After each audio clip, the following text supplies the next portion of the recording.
Hi. So I was going live on Instagram and my video just cut off completely out of the blue. So what I'm doing now is kind of picking up where I left off, but on a different platform. I just want to see if this is a better fit for the content right now. So we're in a space together, we're in a room, we're talking about time, we're talking about timelines, we're talking about how humanity right now is experiencing a lot of different realities at the same time, depending on who you ask. Everybody has a different idea of what's going on right now, and everybody's idea of what's going on right now is just as true as the other person's, or at least they would tell you that it is. So what we have to do, we've got this work to do in front of us of sifting through all of this information that we have. We have all of this information coming to us constantly from a million different sources. And a lot of the information that we have coming to us isn't even in the form that you would think of information coming to us. So we have what we read, right? And that's for the most part a choice. We have what we listen to as far as podcasts, YouTube videos, the radio. A lot of that is a choice. We have who we listen to. Some of that is a choice, right? You can't decide necessarily who you're going to overhear on the bus, but you can decide who you have deep conversations with, who you go to for the information that you get in some ways. So we have choices that we're making about how this information comes to us. And we also have choices that we're not making because we don't have an awareness built yet about the ways that some of this information is coming to us. And when we build that awareness, then we have more opportunities for choice. That's our goal. We want to be able to choose, really choose ultimately, what comes into our energy field.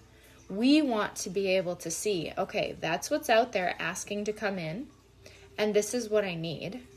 And here's the difference. Here's the boundary. Here's what I'm going to let in, and here's what I'm going to keep out.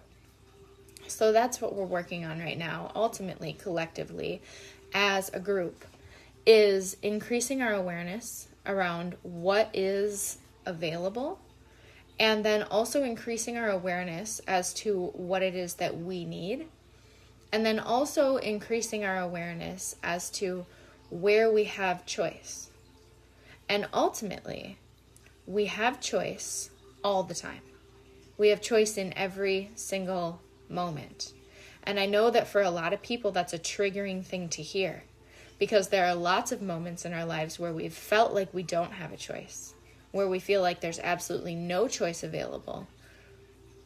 And those are moments of trauma, typically, where we feel like our power is taken away. That's a moment that creates a traumatic impact, and it's something that's stored with us and stored in us. So we're doing this collective healing, and we're doing this collective purging, and we're doing this collective exploration of triggers. We're doing this work collectively. A lot of that is very conscious. We're doing the work. We know that we're doing the work. A lot of it is very unconscious. We have big flare-ups happening. We have big wounds exposed and oozing all over society, So we've got some awareness, but we don't have as much awareness as we're going to have. We're moving into so much more awareness. That's what's happening right now. And part of that process is understanding that there's so much more information coming into our energy field than we're aware of. That information can be what we choose to read. It can be what we choose to listen to. It can be who we choose to talk to. That can be the way that we're seeing information coming into us. But that information goes far beyond that, because that information also includes frequencies. That information includes frequencies that are coming to us organically, being shared from other people. It includes frequencies that are coming to us organically, being shared from what is beyond people, which we would maybe call guides, what we might call our higher power, what we might call spirit, or God, or anything in that realm, anything in the ethereal or spiritual realms. And these frequencies are also coming from other people in a way that is not being disclosed to us, in a way that is not being fully disclosed to us, right? So we might know that there's a certain type of frequency that we interact with on a daily basis, but we don't know how that frequency is interacting with us. So one of the things that we are expecting to understand within the next few months more is what frequencies are out there and how those frequencies contribute information to our energy field that's either beneficial or harmful, okay? So be aware of what you experience in your life, in your body, in your thoughts, in your emotions, and how all those things connect. And then ask questions, because questions create a space where awareness can flourish and can grow and where we can expand, okay? So you want to be creating spaces where you're connecting with other people who are doing this work, who care about understanding what information there is, what information is coming in, how we're processing it. We can talk about that in terms of information, or we can talk about it in terms of energy. And ultimately, those words are interchangeable. Okay? So that's an important take home right there, is that those words are interchangeable. Okay? So this whole time we've been saying information. Now if you go back and listen to this again, every time that I say information, switch that with energy. Okay? So, really important right now. Question absolutely everything. Question everything, because everything should be able to stand to you questioning it. And if it can't, then it didn't deserve to stand. It didn't deserve to be something that you call true if it cannot stand to you questioning it. Okay? So that leads me to the second point of this conversation. The second point is that one of these enormous, open, gaping, oozing wounds that we are collectively healing right now, together as a humanity, as one planet, as one organism, is the wound of belonging. And it's really deep. Okay? It's really deep. It goes deeper than you. It goes deeper than childhood. It goes deeper than your experiences in this life. It goes deep down your ancestral line. And perhaps even deeper and more expanded than that. This wound of belonging, you could call a core wound for humanity at this time. And what we're doing collectively is we're re-understanding, we're coming to a new understanding of what it means to belong anywhere or to anything. You know, we say, how do I love myself? What do we say when we say that? We say, how do I love myself? What we're saying is, what we're asking is, how do I belong to myself? How do I belong to myself before I belong to my lover? How do I belong to myself before I belong to my job? How do I belong to myself before I belong to capitalism, to the 9 to 5, to the demands of me that there are throughout my day? How do I belong to myself first? We're asking questions of belonging. We say, how do I belong to my passion? How do I belong to a group of friends who accepts me and knows me and understands me? How do I belong in my family? Do I belong in my family? Do I belong in my group of friends? Do I belong in my relationship? We're asking these questions of belonging, and they're deep, and they're powerful, and they're painful as heck. They're really painful. They're really painful questions. And the reason that they're so incredibly gut-wrenchingly painful is because there's so much energy in each of these questions. There's not only our energy when we ask these questions, but there's the energy of every single other human being who's also got this huge, enormous, gaping wound of belonging, of trying to figure out, where is it that I belong in this world? And what comes with that question is this traveling down, back down our ancestral line. So we move backward to the beginning of this question. We move through all of our ancestry. We move through it and we move down to the roots. And in the roots, we know we're going to find the answer, right? We have this intuitive awareness that if I dig deep enough, I'm going to find something, right? Whether I pop out on the other side or I get to the core, one or the other. Ultimately, when we dig deep enough into the question, we find the answer, right? So we're digging and we're digging and we're digging and we're doing it with this passion and this velocity that's really intense. when you think about it, when you think about how fast we're moving right now as a humanity, as a planet, as one organism, we're moving really quickly. We're going through some really intense stuff. So don't discount that. When you're moving through your day and it seems like just, the regular, why am I tired? Why am I overwhelmed? Why do I feel like this is too much for me? Why do I feel like I'm, having to ask more of myself than what it should feel like to be able to get through my day? You're doing really deep, important, powerful work right now. So what we are doing together here now in this room, me and you, is we're opening up this space where we can bring a little bit more awareness to this process and talk about it openly, because we don't talk about this openly in all of our conversations throughout the day, right? So look, ultimately, on a larger scale, what we're seeing is that everybody wants belonging. Everybody wants to belong to the right side. Everybody wants to be on the correct side of history at this moment. And it's exhausting to watch, and it's exhausting to be a part of.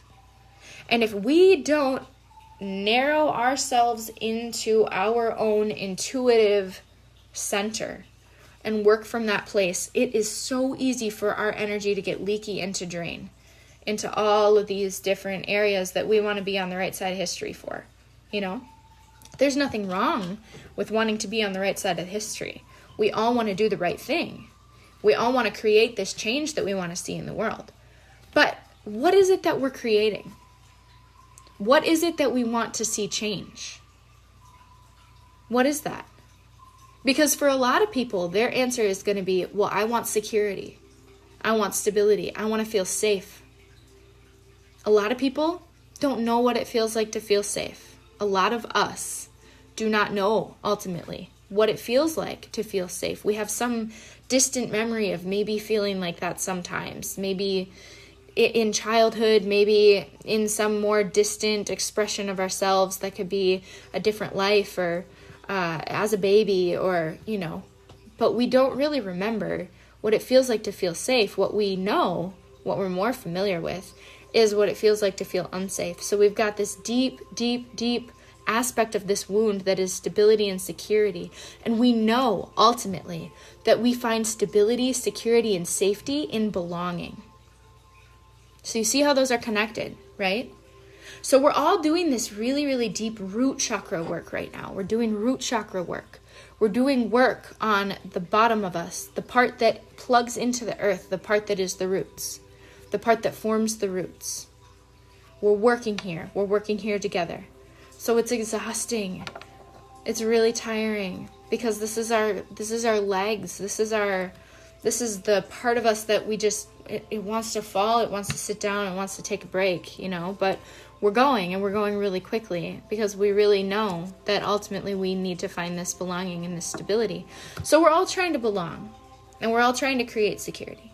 Now, the ways that we do that look different depending on the person. For some people, that might be largely ignoring the problems of the world, especially environmental problems, in order to feel a false sense of security that comes with having things that are easy. That comes with having things that come in a nice, neat little package, and we can just throw it away and not think about it anymore, and we're fed, we're taken care of. We have all of our shampoo bottles, we have all of our, running water that we can use for whatever we want. We have this false sense of stability and security, but that's not sustainable, and that's not where it's at. So even that will fall, and even that will crumble if we don't go deeper, into the roots even than that. We have to go deeper than that. We have to go deeper than materialism. We have to go deeper than thinking that our 9-to-5 job is still going to be valuable to our society and our community 20 years from now, because things are changing quickly, and it is very possible that your skill set that you have right now, that my skill set that I have right now, is going to need to change, is going to need to adapt, okay? So we are cultivating resilience, we're cultivating adaptability collectively right now. And it is difficult, it's painful, and it's challenging, but we are being presented with exactly the challenges that we need to do that, to level up, to get ourselves energetically to the point where we have what we're going to need to contribute to our changing world, to create that change that we want to see, where we ultimately do all have belonging, and we do all have stability and security and safety. But But at this point, we're not there. And it's tiring. Okay? So this wound of belonging, another way that this is showing up right now, with us wanting to be on the right side of history, is we make choices without all of the information. Okay? We make choices without all of the information because we're afraid that if we take too long to figure it out, we're going to be left behind. And we don't want that because we want belonging. So instead of taking our time to sit, to contemplate, to meditate, to move into our intuitive space, we suck in information, as much information as we can get, and we think about it, and we think it and think it and think it until we make a choice. Or we look at what other people are doing and we make a choice. But what we need to be doing is calming down and getting into ourselves in our flow state, connecting with and having conversation with people who are doing that same thing, and from there acting, because there's so much more information than the information that we have right now. We don't have the awareness right now to be making choices that are going to get us where we want to go ultimately in the future, unless we dial into our intuition. So our intuition is absolutely crucial for being able to navigate this time and being able to move with the flow. And being on the right side of history is going to be more about being able to open up that space than it is about taking in information from outside sources and thinking it without being able to process it through all of our energy centers, right? We don't want it to just go here. We don't want our information to just go here. That's like using a very small percentage of the tools that we have available to make choices, right? If we only use our brain to make choices, we are not using our full capacity to make good decisions. We need to be using our heart space. We need to be using our gut. We need to be using all these things together and in balance. So the work that we have to do right now, in order to create the change that we want to see in this world, is to open ourselves up to change, to possibility, to question everything, to question it and to see if it can stand to that questioning, that deep questioning. And when I say questioning, I don't just mean consult more sources. I don't just mean have more conversations. Yes to those things. But what I really mean is bring it to question in your soul and see if it can stand to that question. See if that is truth to your soul, to your spirit. And if it's not, then abandon it. Abandon it, and even if you don't know what the right answer is or what the truth is or the real answer is yet, you give yourself the space and the time and the fluidity to allow that information to come in. Because one of the ways that we get information, that we get communication, is through opening up that channeling space and allowing everything to stream in. Because if it can stream in, then it can stream out, right? Then we're in the flow. That's what we need. What we have now is this big collective block right here where we are not letting anything in. We're coming up with all of our own thoughts and passing thoughts around to each other instead of opening our channel up to higher energies, which create thoughts that are much more true than any of the ones that we create. Does that make sense? Think about that and let that settle in and see if that stands to question to you. Because I bet it will. We can receive thoughts. We don't have to make them all. We can open up ourselves enough to receive them. This is why meditation matters. This is why mindfulness matters. This is why being present in the moment and not thinking so much that there's no space for any thoughts to be received matters. It's very important. Our minds serve a critical function. We need to clarify our mental energy so that we can create right now, so that we can manifest this world that we want. Okay? So, what I need you to do is reach out to the people around you, to ask more questions, to connect with them, to connect with yourself, and to recognize that you have this fear. And when I say you, I mean we have this fear of ultimately not belonging. Okay? We just need to know that that's there. As long as we just have the awareness to know that that is like the driving force of most of what we do at this time, then we'll be able to see past it, see beyond it, and to allow energy and information to come in that doesn't hit that wall every single time that it tries to go in or out. Because right now we have stuff coming in and then it hits, but I need to belong. And it's like, I can't really get in. And we have stuff that we want to put out and it's like, but belonging. And then it just doesn't get out. It doesn't get where it needs to go.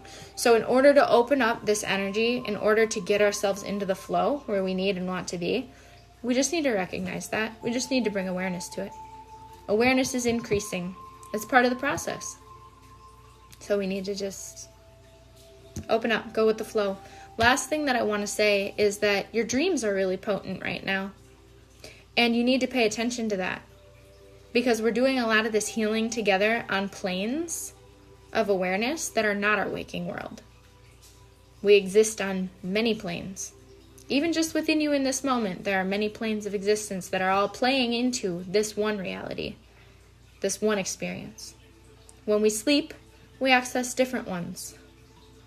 Okay? When we meditate, we access different ones. When we daydream, we access different ones.